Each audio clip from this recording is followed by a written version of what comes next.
welcome to yet another episode of The Fierce Show. I'm your host Kamakshi Atreya, and this is a space where we celebrate bold, unstoppable women who rewrite narratives and redefine success on their own terms. Today, sitting beside me, I have a woman with such magnetic aura, it's already giving me goosebumps. And forgive me because I'm going to have to read out her credentials, for that's how much she has achieved. Dr. Srimathy Kesan is the founder and CEO of Space Kids India, a pioneering Indian aerospace startup focused on designing, fabricating, and launching small satellites, spacecraft, and ground systems. With over 7 years of experience, she has led the launch of 19 plus balloon sats, 3 suborbital payloads, and 5 orbital satellites, including the world's smallest and lightest satellite, Kalamsat, launched by NASA, and several satellites launched by ISRO. She's the only Indian honored as an ambassador to NASA, ESA, and GCTC Moscow. Passionate about hands-on space education, she trains students in satellite making, rocket building, and launch techniques. Dr. Srimathy also became the first Indian woman to experience zero gravity alongside renowned astronauts and engineers. A firm believer in action speaks louder than words, she prioritizes experimentation through balloon and cube satellites over theoretical research. Dr. Srimathy Kesan, it's an honor to have you here with me today, truly. I'm privileged to be sitting with you here, and I'm excited for the discourse that's going to unravel right now between the two of us. So let's just jump right into it. Thank you, sweetheart.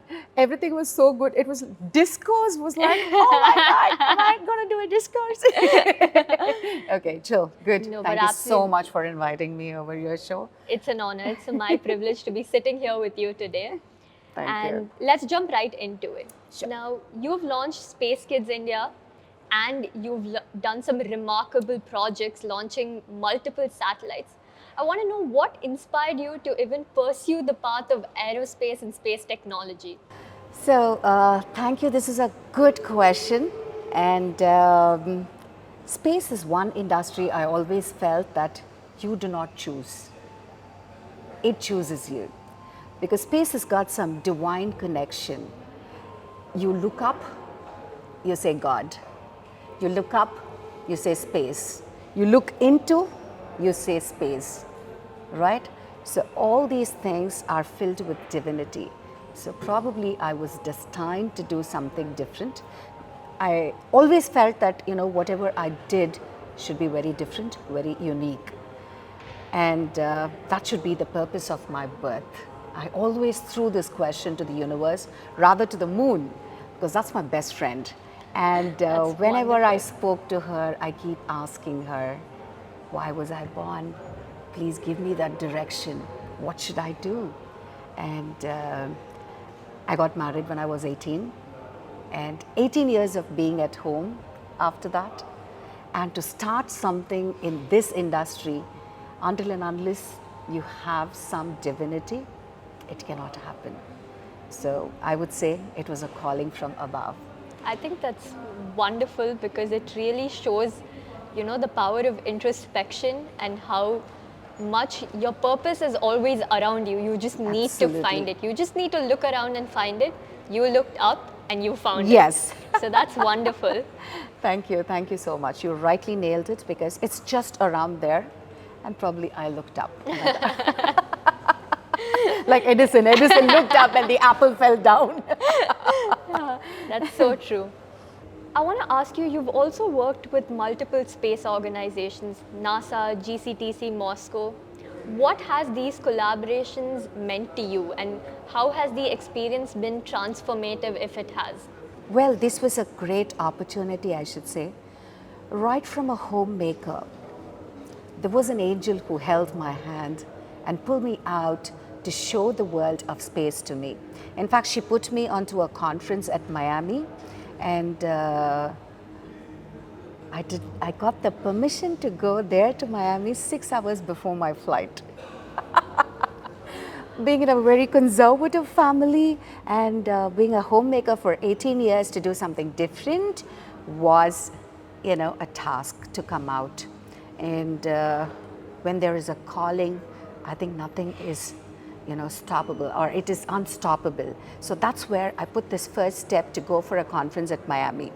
And there, it was a huge conference where they had about 30,000 people participating in that with different tourism products. And there was one booth that really captivated my heart right from the moment I stepped in, and that was NASA's Kennedy Space Center. I was glued on like a kid in the candy store. I didn't move out of that place, and I got so excited. I was constantly going to them, and being at home for 18 years, you lose your language ability, the articulation of how to pronounce certain things and how to express certain things. But the passion within you and the will to do something, I think, pushed me hard. I went there, I kept talking to them, interacting with them, and finally, end of the second day, I said, I think this is my calling. Let me go full on. So I spoke to the course directors and I said, I will bring children from India if you can teach the nuances of building a satellite and everything. And they said, yes, of course. We've been doing this for so many years and there's nobody from India, so we'll be more than happy to support you. That's it. Came back, and from home I started working and started interacting with schools and everything, because you need children. You might have a vision, but it needs people. So I was the sweeper, I was the director. I would do the visas, I would do the calling like a receptionist. So I played multiple roles here, but that's the kind of hard work you need to do to go there. And it's NASA, everybody's dream. So they were so excited because I committed that I will be bringing 108 children first. I don't know where this number came from then, because I was just going to ask you, what's the number? because I was not a student of astronomy or astrophysics or anything. I know 108 is a very powerful number for education per se. So it just came in and I said, I'm going to take 108 children. In those years, you wouldn't have passports for children because parents themselves didn't have. It was 2010 that I'm talking about. So I had to speak to the passport officer, I had to go speak to the American Consul General. I just wrote to him, sir, I'm going to take children from India. I will be responsible for it. Please don't refuse the visas. So cute. I could only write something like this and people mocked at me, but I said, what was here, I need to reflect. I cannot be something different. But you wouldn't believe, 45 minutes after my mail went, I had a call from there. And everything happened like magic. So I started taking children there. I was given the ambassador status to the NASA space camps, Kennedy Space Center space camps. And subsequently, I thought you need to explore the European space. So I had made proposals for the European Space Agency and then GCTC, the Russian space. So that way, I was decorated with the ambassador status to all the 3 research center space camps. You're giving me goosebumps now. And it is so different from what we perceive, what we sit here and think about them. The cosmonauts at Russia, GCTC, I have to talk about him, Shalizan Sharipov. He's considered to be the hero of Russia, and he's flown into space twice, and he was there for almost 300 plus days. So in spite of all that, such a humble person. When I take children, he carries the coffee for them. And he says, you've got a glass, all of you drop the glasses, I will clean it. I mean, that's the kind of people that I want children to get exposed with, interact with. The humility, however big or whatever position you are in, humility plays an important role, and that's what I learned from all the 3 research centers. Of course, technically speaking, there's a lot that I learned, but humane gestures played a fabulous role in all the 3 of the centers. You've been the first Indian woman to experience zero gravity amongst, with professionals. What was that experience like on a personal and a professional level? I'm so curious. That was a awe moment, I should say. See, the moment I started going to, all the three space centers, touching those rockets and satellites and interacting with cosmonauts, their attire, ooh, it gets so much onto you. And such a beautiful experience, I should say, because you get to work on certain simulators. So I felt if simulators are like this, how is it going to be in real space? So considering my age and everything, I'm not sure if I can become an astronaut until and unless you have like Blue Origin is taking some special people. So if I get an opportunity like that, You jump yay, I onto will it. jump on. But this actually came my way.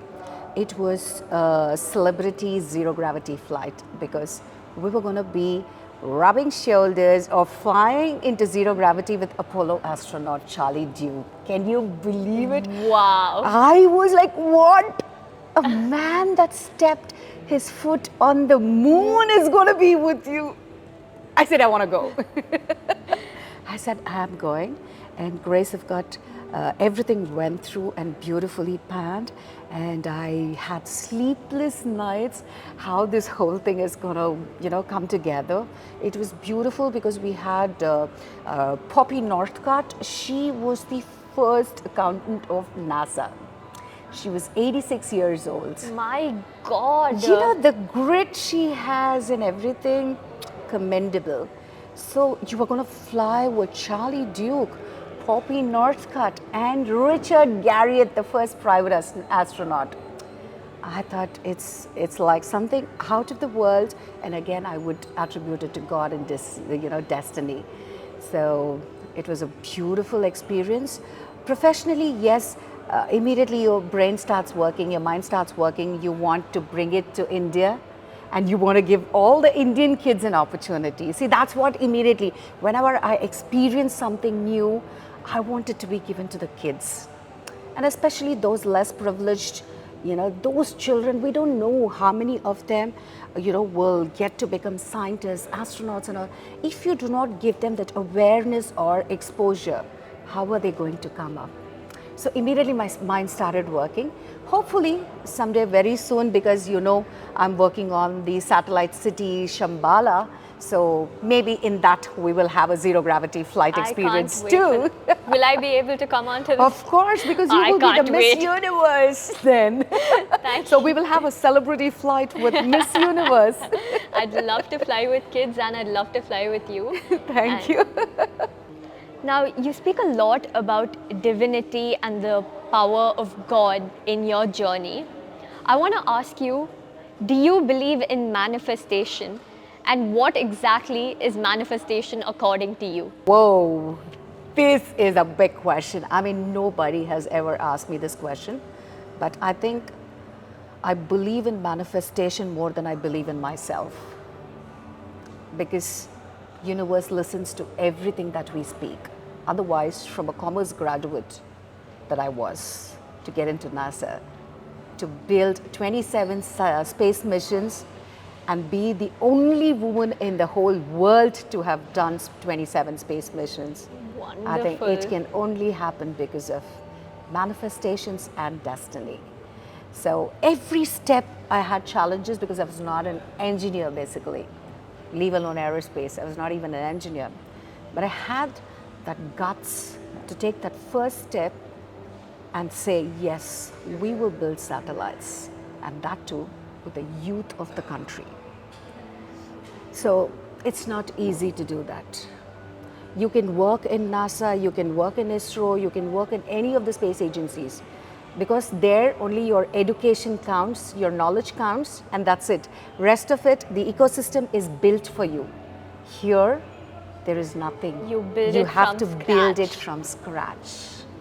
Okay, so it is difficult, but power of manifestation. Every satellite of ours had huge challenges. We went through, we walked through, we conquered.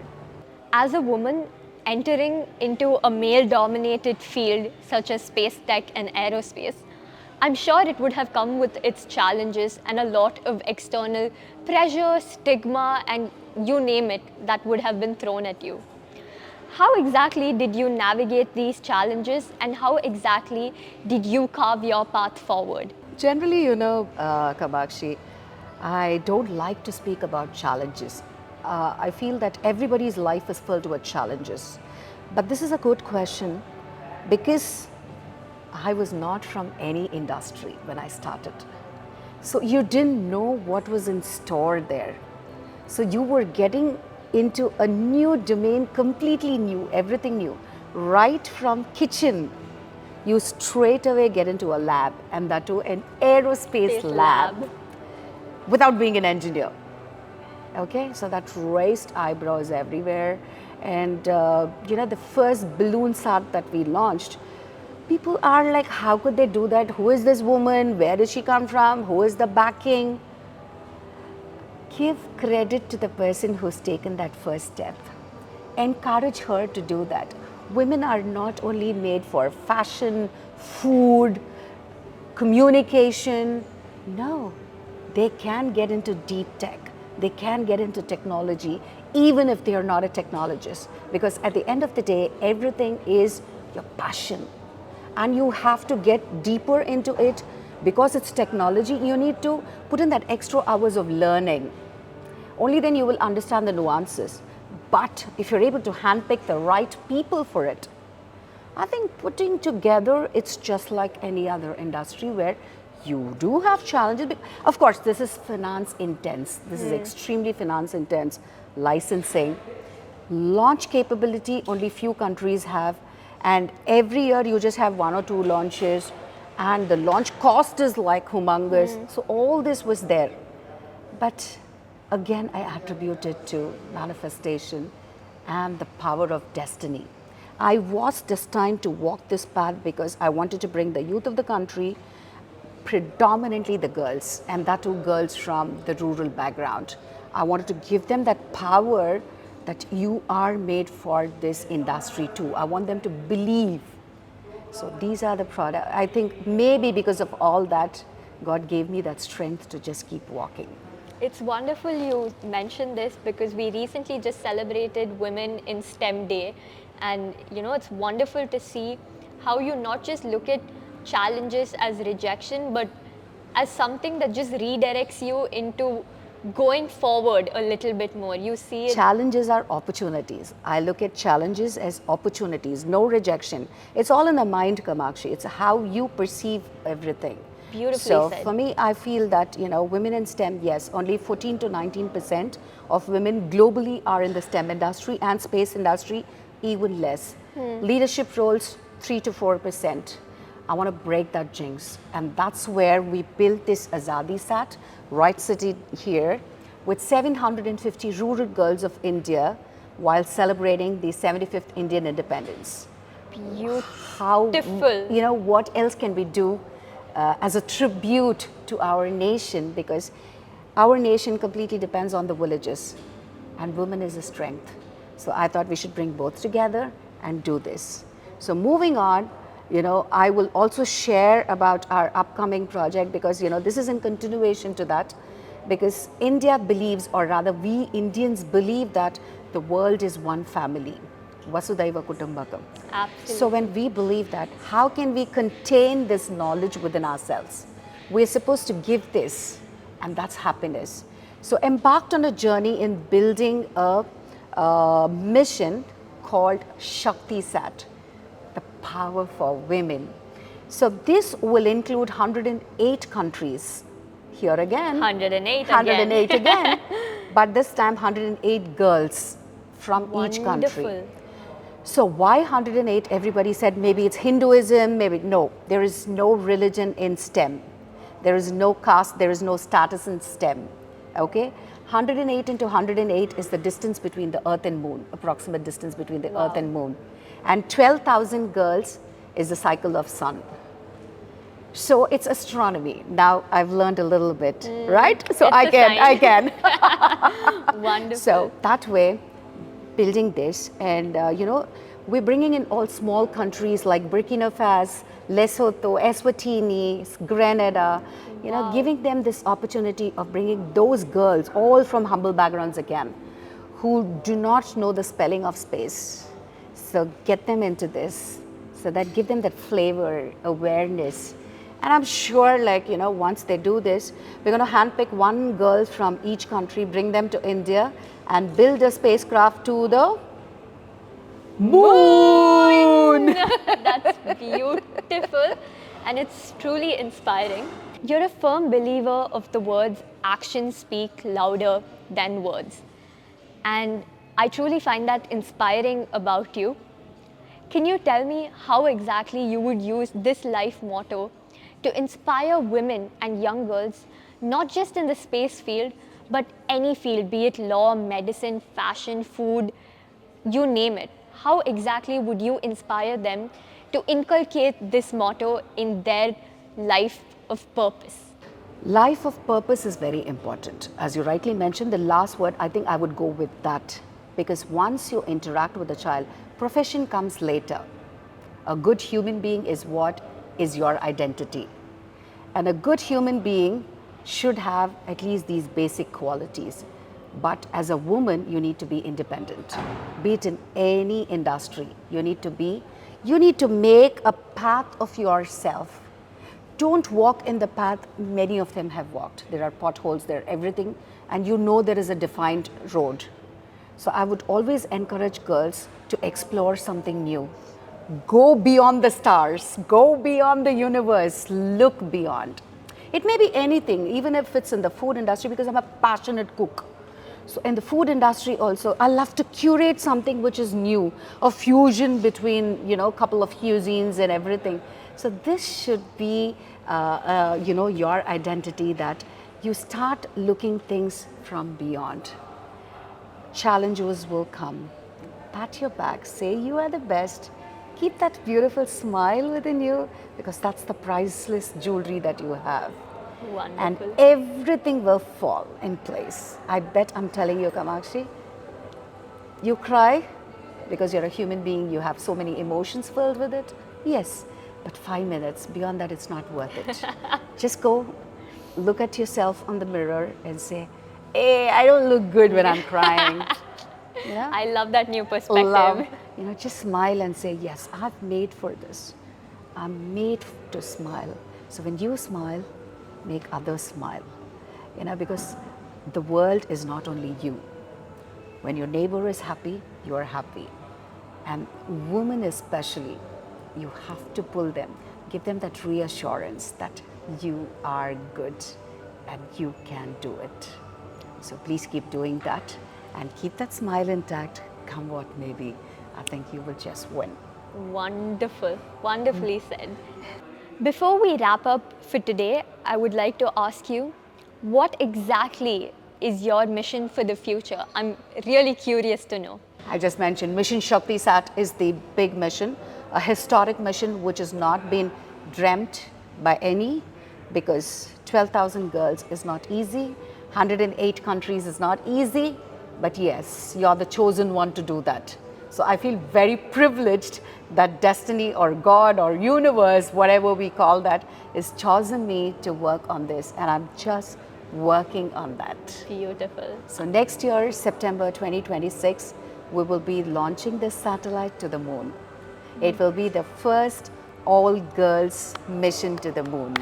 It's wonderful to hear this news, and September 2026, I'm marking my calendars and I'm requesting everyone to mark their calendars. I just can't wait to see this mission fruition into reality. Thank you. Thank you so much, Doctor, for sitting with me here today. And you are just a woman of aura, I must say, because it does feel like I'm floating in the universe right now. And it's so nice to see someone who believes so ardently in manifestation. Yes. And the power of having a strong purpose, a strong center within yourself that will just guide you wherever you have to go, whether it's the space or whether it's any other industry. So I'm Yes. so glad to be sitting here with you today. Thank you so much for your time and energy. Thank you, my dear. Good luck to you. Thank you. Thank you so much.